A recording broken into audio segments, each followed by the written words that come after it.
So Creative Bloq just released a new article, 8 logo design trends to watch out for in 2024. Now I do like a lot of content CB produces, but this article, nah, I'm not feeling it, and here's why. So the first logo trend they talk about is a shift away from that flat logo design. Now, okay, I'm sure you, like most people out there, are very sick and tired of seeing brands simplify their logos down to a flat design. However, there are a few problems with going 3D. The risk with embracing three-dimensional aesthetics is that it might cater to a trend rather than maintaining a lasting brand identity. At least in the beginning of the simplification of logos, it was actually justified and not a trend. There is a clear difference between a valid reason for a logo being a certain way, and then a designer just jumping on the trend bandwagon.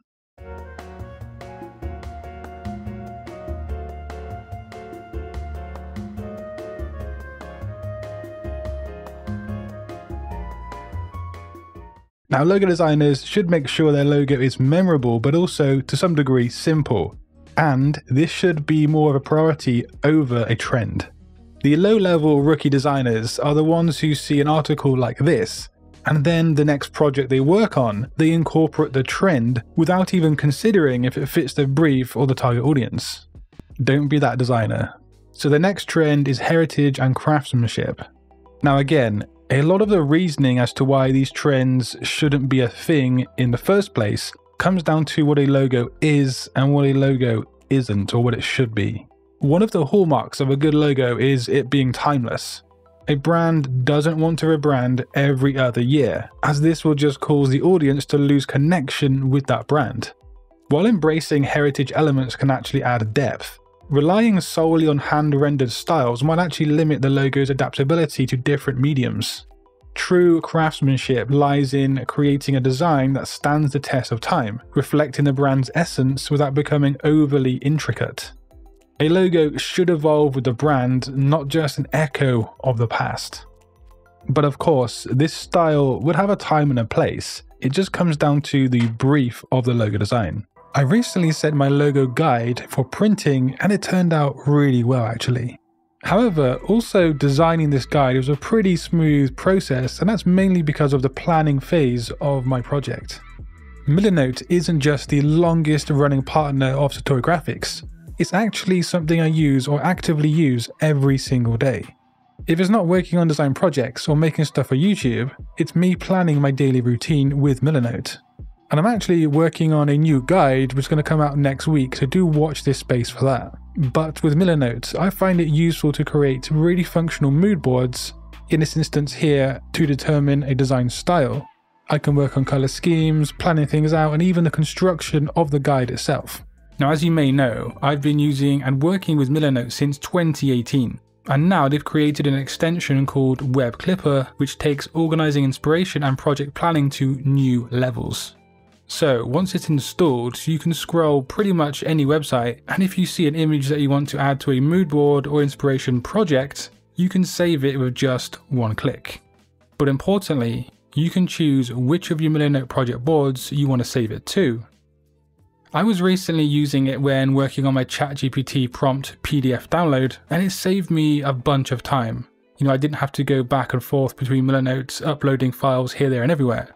You can even save YouTube and Vimeo videos straight to your Milanote projects with the Web Clipper. Again, one simple click. And furthermore, it actually allows you to copy text from websites as well. It just makes the act of gathering inspiration or notes for my projects that much faster and way more efficient than ever before. But I'm going to leave the link to the browser extension and Milanote down in the description box below. The third logo design trend is nostalgia with a modern twist. Balancing nostalgia and then modernity is quite a delicate task, and actually it's not even going to appeal to a lot of audiences.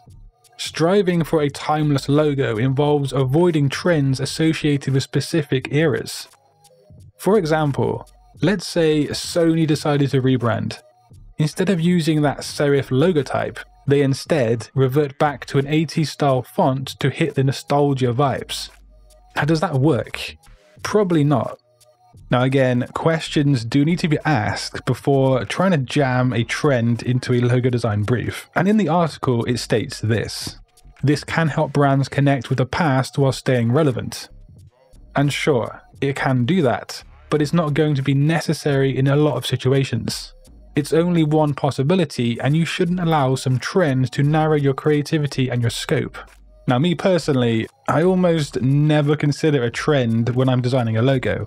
But hey, that's just me and that's just my approach to a logo design process. But let's check out the next trend Creative Bloq have come up with. The impact of AI tools.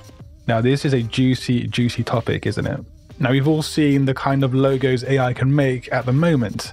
And let's just say the term cookie cutter springs to mind.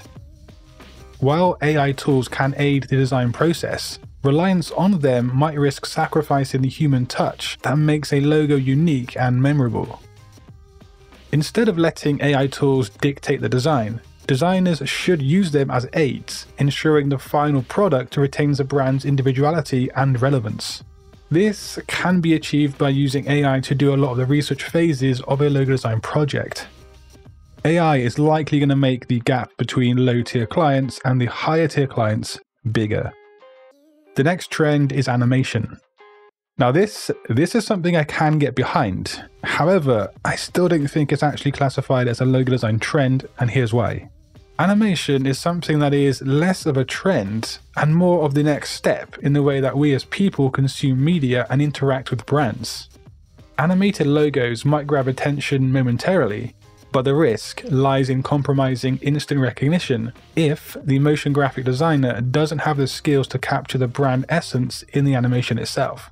Logo designs are engineered for recognition and not just a fleeting kind of moment. And that's why I do think that static designs will still have a place, and any kind of animated logo does need to respect the brand essence. The same rules apply to Sonic logos as we just mentioned with animation.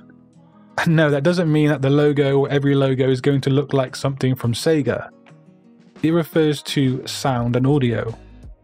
The way we interact with brands and their logos is shifting, and we will see more motion graphics coupled with sound in the future. So yeah, I do happen to agree with the article in this one, but not in the sense that it's a trend in logo design, just more that it's a kind of next way forward in this industry. Now, the penultimate logo design trend is a bit of a weird one. Symbolism is essential to most designs that aren't strictly typographic. This article talks about how everything needs to be instant in this day and age, and so having a simple, memorable symbol is the way to go. But wait a second, doesn't that go totally against the heritage and craftsmanship trends that we just looked at earlier? See, this is one of my points. These trends are just more of what a logo design can be if it takes on a certain direction or has a certain brief.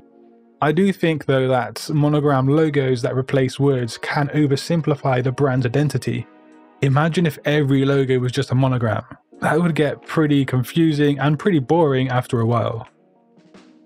And the final point is about a brand being unique yet affordable. Now, I'm not sure if the article here is talking about the economy at the moment, or it's kind of touching upon the fact of AI moving into the graphic design world. If it's referring to the economy, well, recessions and downturns happen once or twice a decade. That's nothing new. The likelihood is that in a few years from now, the economies of the world will be strong and everyone will be spending money like mad people once again. Anyway, while creating ownable brand elements is crucial, the focus on affordability should not overshadow the importance of uniqueness. A logo is an investment in the brand's long-term identity, and cutting costs might lead to a generic design that fails to differentiate from the brand and the market. Striking a balance between uniqueness and affordability is essential for lasting brand recognition, in my opinion. So in closing, I still stand by my opinion that logo design trends don't really have a place in logo design. When it comes to actually designing your logos, all you need is a brief, the information on the target audience and so forth, and then some good design skills. Now, trends come and go every year or every few years, and I'm pretty sure your clients don't want to change their logo in that same amount of time. But if you'd like to learn some useful tricks when it comes to designing logos, just click that video on screen. But until next time guys, design your future today. Peace.